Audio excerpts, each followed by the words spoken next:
what's up everybody, and welcome to my channel. My name is Kellman, and I'm here to give you all of my best knowledge, tips and tricks about sounding awesome at jazz piano, particularly if you're interested in achieving that modern jazz or neo-soul influenced sound. So today I'm going to be diving into the chorus of Therefore I Am by Billie Eilish.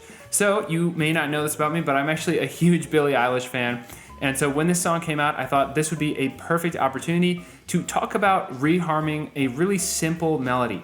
How much can we do with a simple melody that really is only just based in two different chords? Now, I've actually got some really cool news here today, which is I've actually teamed up with Simon over at Piano Pig to make this video today. So what Simon is doing is he's actually releasing today an awesome deep dive analyzing my reharm. So if you check out my reharm today in this video and you're thinking, wow, I would love to learn some more about how Noah actually created that, what some of these voicings are, etc., make sure to head on over to Piano Pig's channel, click subscribe, and he's going to be doing an awesome in-depth analysis that you can watch directly after checking out this video today. All right, so with all of that said and done, let's dive into reharmonization. We're going to be taking a look just at the chorus. It's a very simple melody, and the song itself really is just based in two chords. We're going between D minor and A dominant. So the melody goes like this.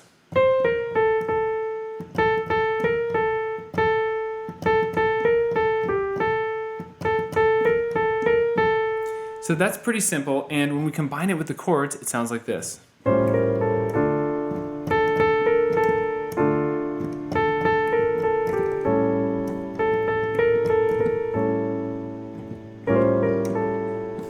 And that's pretty much it right there. And again, we're talking just about the chorus here. I think that's already more than enough for us to work on here when we're talking about reharmonization. So just to clarify, really the melody here is actually implying that the A dominant chord is somewhat of an A7 sharp 9 sharp 5. So we've actually got the melody starting with this sharp 9 right here, right? The C in the key of A. And we've also got this B flat, right? So that's a flat 9 right there. So we're getting somewhat of an altered sound here. And so our A altered scale would of course be A, B flat, C, D flat, E flat, F, G. So very often I will hear a reharm that is essentially just random chords that work with the melody, and that's it, right? So we literally just take any chord that works with the melody, put it next to any other chord that works with the next melody note, and call it a reharm. Said and done. It's amazing, right? And to be honest, I've actually heard some really amazing top level composers and players do things that way. So I don't want to come out and say that that's wrong, because of course nothing is really wrong in music, but the rule that I personally like to follow, and this is just my opinion, is that a reharm is great if you earn it. So what is the destination of our reharm? Where are we actually landing, right? And did our reharm bring us to that new destination in a way that was convincing? So if we just take a melody and do a bunch of random chords, it might still just sound very discombobulated.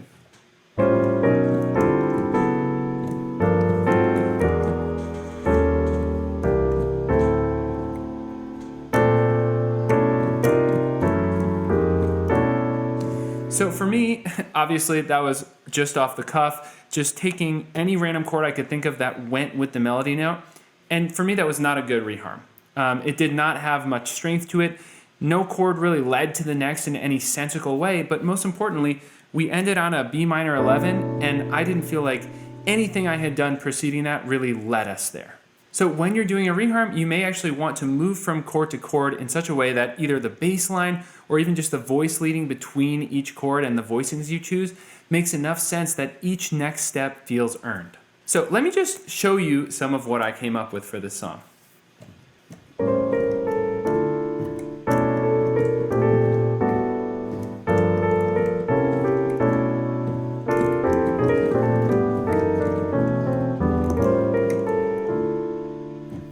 So one of the things I was thinking about with this reharm was I decided I was going to start with the A7 sharp 9 sharp 5. So if I was going to just work on the melody once through, right, this we've got 4 bars here total, how could I get back to that A7 sharp 9 sharp 5 in a way that makes sense? So with this first passage of my reharm, I actually landed right in this little classic progression here. So F sharp to B7 to E minor, back to that A7 sharp 9 sharp 5 to repeat the melody.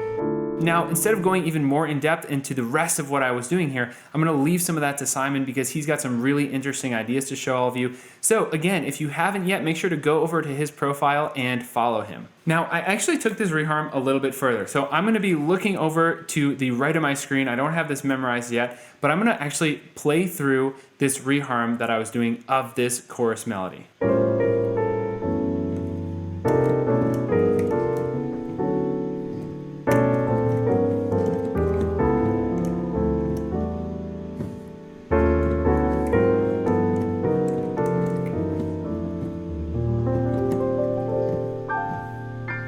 So with this first version of my reharm, I wasn't thinking about reharming every single melody note for the most part, and you don't have to do that, but I decided I also wanted to try one where I actually came up with a list of chords for each melody note.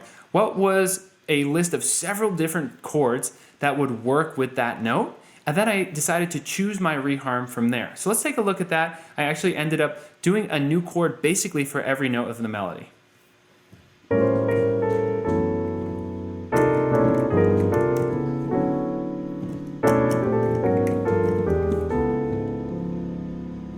So let's stop there for a second. So what I actually wrote down here was after this D flat 7, the sharp 9, sharp 5, to just kind of fill in some space. So this is like the not pre-figured out reharm spot. So this is just a spot to just basically move around chords that work with that A in the top of the melody.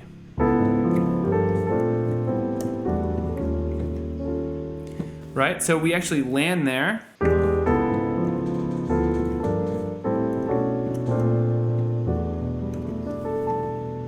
And we can fill in that space with a nice little off-the-cuff reharm there. Again, these are all chords that work with the A in the melody, and these are meant to just surprise the listener. Then finally, I finish off the melody like this.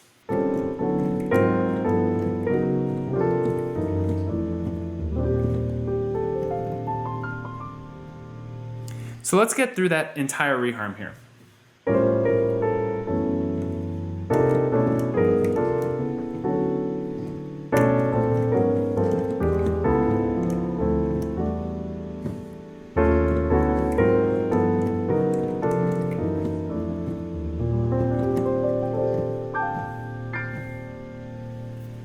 So on the basic level, what I actually did was I came up with several different chords that worked with each melody note. So with A, here are some of the different chords I came up with. So of course we have D minor, and that would just be sticking with the original chord.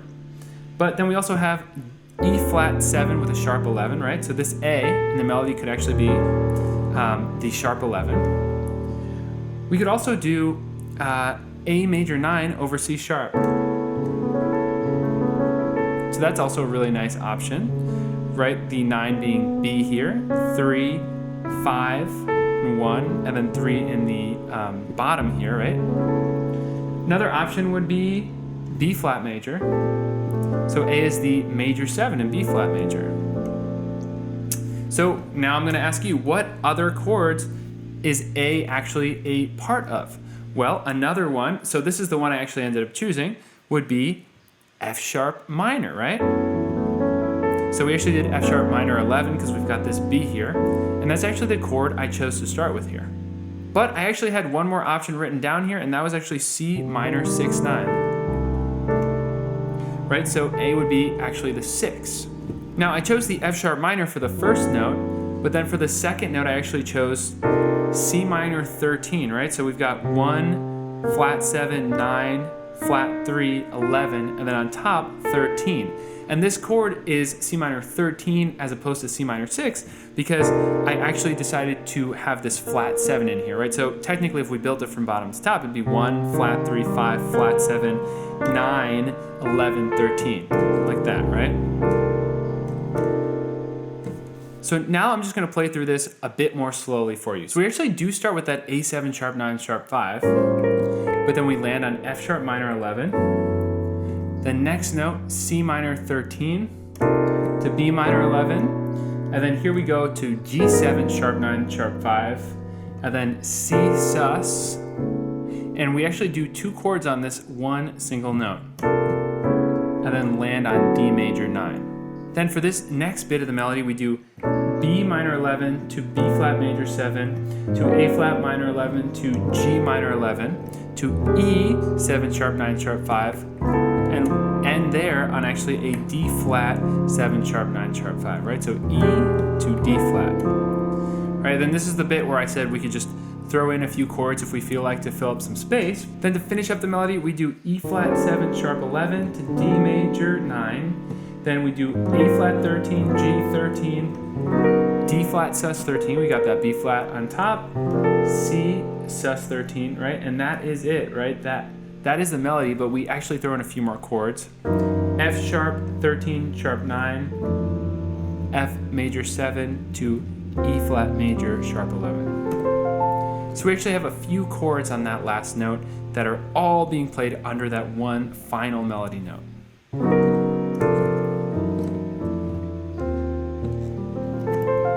So it's almost like those chords, all of those chords in that melody note kind of lead us to that final E flat major 7 sharp 11. Now don't forget, if you actually want to take a deeper dive into this reharmonization process and really just learn a lot more about what I just showed you here today, make sure to head on over to Piano Pig's YouTube channel, click subscribe over there, and he's got an awesome walkthrough video today. So make sure to check that out. All right, well that is all I've got for you today, but if you got anything useful out of this, please click that like button to help me move up in the YouTube algorithm. And also, if you're new to the channel, please consider clicking subscribe and hitting the little bell to turn on notifications so you don't miss any more videos just like this one. Thanks so much, and I'll see you next time.